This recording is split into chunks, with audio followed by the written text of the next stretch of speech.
আসসালামু আলাইকুম। সংবাদে আপনাদের সবাইকে স্বাগত জানাচ্ছি। আমি ফিরোজ তোহা। শুরুতেই আরবে কেবলস সংবাদ শিরোনাম।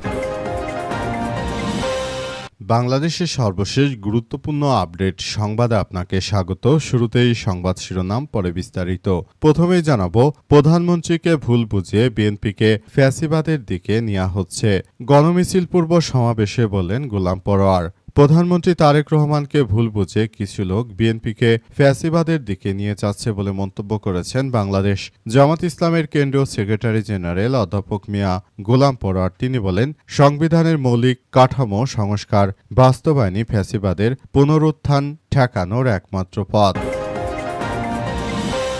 এরপর জানাবো, বর্তমান সরকার ব্যর্থ হলে দেশের কেউ আর বসবাস করতে পারবে না বললেন স্বাস্থ্যমন্ত্রী সর্দার মোহাম্মদ সাখাওয়াত হোসেন জানিয়েছেন যে বর্তমান বিএনপি সরকার যদি ব্যর্থ হয় তাহলে এদেশে আর বসবাসের উপযোগী থাকবে না। তখন দেশের মধ্যে নানা রকম বিশৃঙ্খল পরিস্থিতির সৃষ্টি হবে। তাই আমি আপনাদেরকে বলবো যে বিএনপি ব্যর্থ হলে বিএনপি থেকে আপনাদের সব থেকে বেশি ক্ষতি হবে, কারণ আপনারা আর চাকরি করার কোনো পরিবেশ পাবেন না।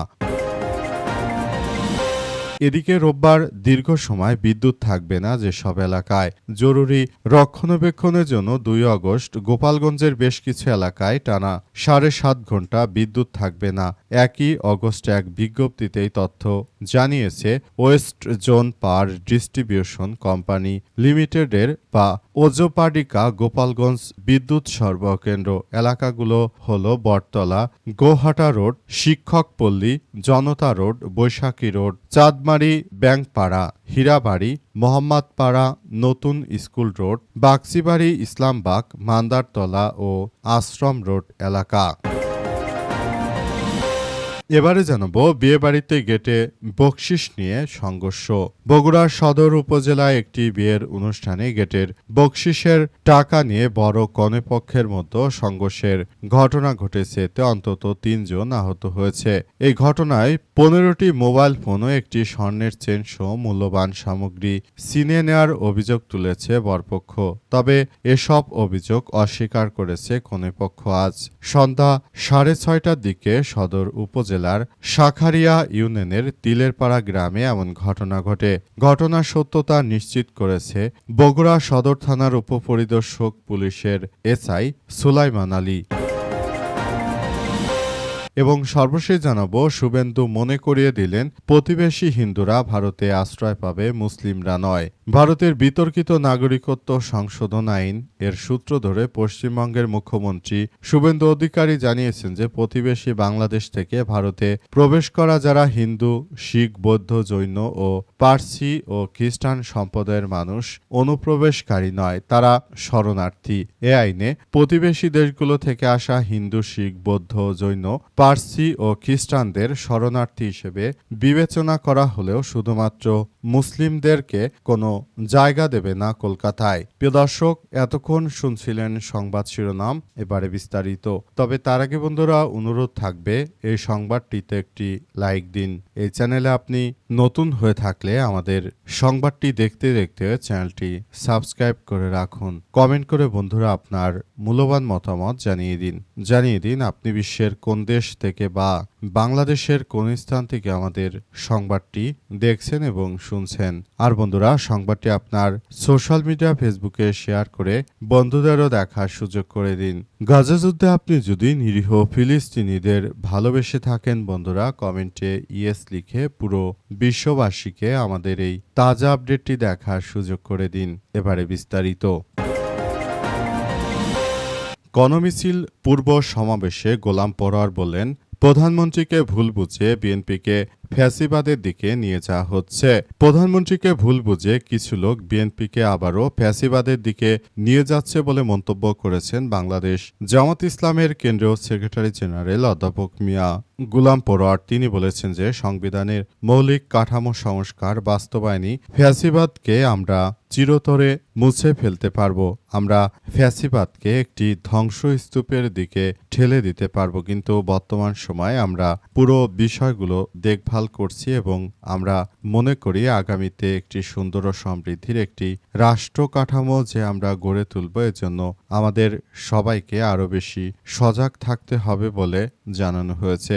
দেশটাকে সুন্দরভাবে গড়ে তোলার মধ্য দিয়ে এগিয়ে যেতে চাই, তবে বিএনপি আসলে যে ধরনের কার্যক্রম শুরু করেছে আমাদেরকে গুপ্ত বলে জামাত ইসলামের নেতাকর্মীদেরকে যে হ্যায় প্রতিপন্ন করেছে সেটা কোনোভাবেই আমরা মেনে নেব না। তারেক রহমানকে যারা মিথ্যা বুঝিয়ে জামাতের বিরুদ্ধে এই ধরনের আচরণ করতে বাধ্য করেছে, সব নেতাকর্মীদের বিরুদ্ধে এখনই বিএনপিকে অ্যাকশন নিতে হবে। এরাই হচ্ছে দুমুখো সাপ, এরাই হচ্ছে তারেক রহমানকে বিপর্যয়ে ফেলবে। এর আগে যখন তারেক রহমান পিটুনি খেয়ে লন্ডনে পালিয়ে গিয়েছিল তখন কিন্তু এইসব নেতাকর্মীরা বাহবা দিয়েছে। এখন যখন বিএনপি ক্ষমতায় এসেছে এখন এরা আবার সেই সুযোগ বুঝে দলের মধ্য ঢুকে বাঁধন কাটার চেষ্টা করছে।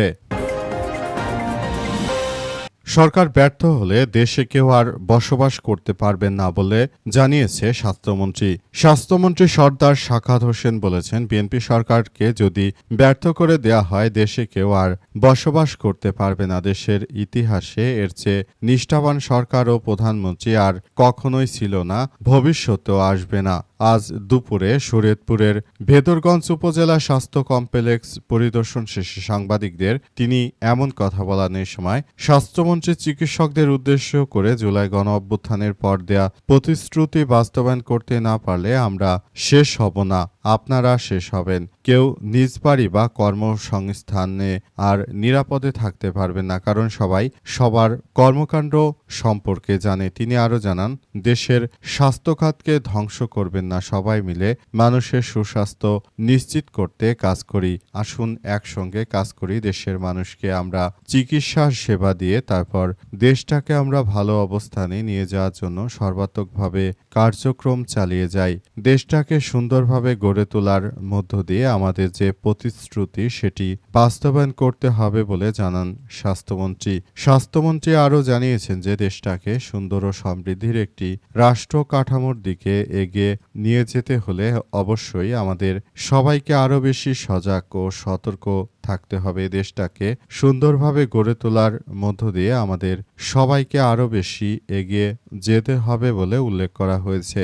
বাংলাদেশটাকে সুন্দর ও সমৃদ্ধির একটি রাষ্ট্র কাঠামোর মধ্য দিয়ে এগিয়ে নেওয়া ছাড়া এই মুহূর্তে আমাদের জন্য আর বড় ধরনের কোনো বিষয় হতে পারে না। তাই আমাদের সবাইকে এখনই এসব বিষয়গুলো নিয়ে খুব গুরুত্ব সহকারে কার্যক্রম চালিয়ে যেতে হবে। দেশটাকে সুন্দরভাবে গড়ে তোলার মধ্য দিয়ে আগামীর একটি সমৃদ্ধির একটি বাংলাদেশ গড়ে তোলা এই মুহূর্তে আমাদের সবার জন্য অনেক বেশি প্রয়োজন। রোববার দীর্ঘ সময় বিদ্যুৎ থাকবে না যেসব এলাকায় জরুরি রক্ষণাবেক্ষণ কাজের জন্য গোপালগঞ্জ 2 আগস্ট।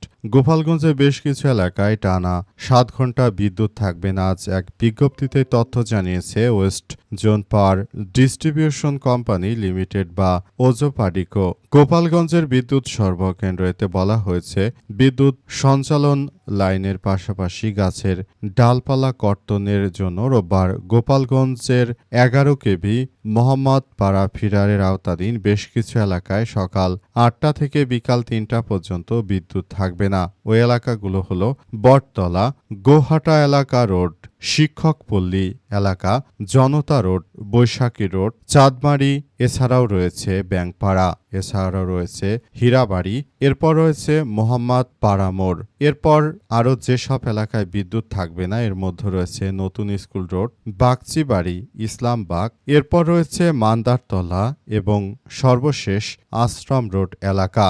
ইতিমধ্যে সংশ্লিষ্ট এলাকায় এ বিষয়ে মাইকিং করে জানানো হয়েছে যে বিজ্ঞপ্তিতে বলা হয়েছে নিরবিচ্ছিন্ন বিদ্যুৎ সেবা নিশ্চিত করতে গ্রাহকদের সহযোগিতা কামনা করছে বিদ্যুৎ কর্তৃপক্ষ। এবং বিদ্যুৎ কর্তৃপক্ষ আরও জানিয়েছে যে যথাযথভাবে তারা আসলে গ্রাহকদের সর্বোচ্চভাবে সহযোগিতা করার জন্য মূলত এই কার্যকর পদক্ষেপ হাতে নিয়েছে।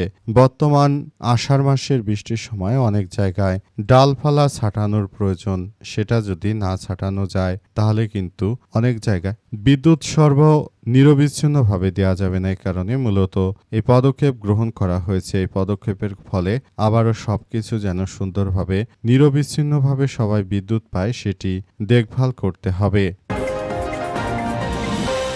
বিয়েবাড়িতে গেটে বকশিশ নিয়ে সংঘর্ষ। বগুড়া সদর উপজেলা একটি বিয়ের অনুষ্ঠানে গেটের বকশিশের টাকা নিয়ে বরকনে উভয় পক্ষের মধ্যে ভয়াবহ সংঘর্ষের ঘটনা ঘটেছে। এতে অন্তত ৩ জন গুরুতর আহত হয়েছে। এই ঘটনায় ১৫টি মোবাইল ফোন ও একটি স্বর্ণের চেইন সহ মূল্যবান সামগ্রী ছিনিয়ে নেওয়ার অভিযোগ তুলেছে বরপক্ষ। তবে এসব অভিযোগ অস্বীকার করেছে কনেপক্ষ। আজ ৩১শে জুলাই সন্ধ্যা ৬টার দিকে সদর উপজেলার শাখারিয়া ইউনিয়নের তিলেরপাড়া গ্রামে এমন দুর্ঘটনা ঘটে।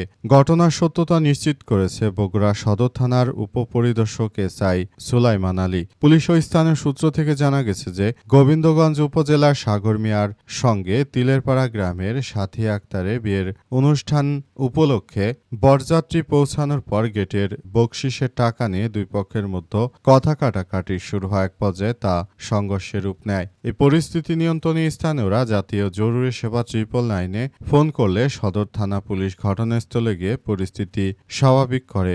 বরপক্ষের অভিযোগ, সংঘর্ষের সময় তাদের কয়েকজনকে মারধর করা হয়। সময় 15টি মোবাইল ফোন, একটি স্বর্ণের চেইন সহ মূল্যবান সামগ্রী ছিনিয়ে নেওয়া হয়। অন্যদিকে কনেপক্ষের দাবি, বরপক্ষই প্রথমে উত্তেজনা সৃষ্টি করে হামলা ও ভাঙচুর চালিয়েছে। তারা ছিনতাই ও হামলার অভিযোগ অস্বীকার করেছে। বিষয়ে বগুড়া সদর থানার ওসি জানিয়েছে যে আমি বিষয়টি জানতে পেরেছি এবং আমি সেখানে গিয়ে তারপর পুরো পরিস্থিতি নিয়ন্ত্রণের সর্বোচ্চভাবে প্রচেষ্টা চালিয়ে যাচ্ছি বলে উল্লেখ করেছেন তিনি আরও জানিয়েছেন যে বিষয়গুলো আমাদের জন্য খুবই দুঃখজনক ঘটনা, কারণ এটি আসলে আমাদের জন্য আরও এক ভয়াবহ বিপর্যয়কর পরিস্থিতির সৃষ্টি করতে পারে। তাই সবাইকে এখান থেকে খুব সতর্কতার সহিত কার্যক্রম চালিয়ে যাওয়ার জন্য নির্দেশনা জারি করা হয়েছে।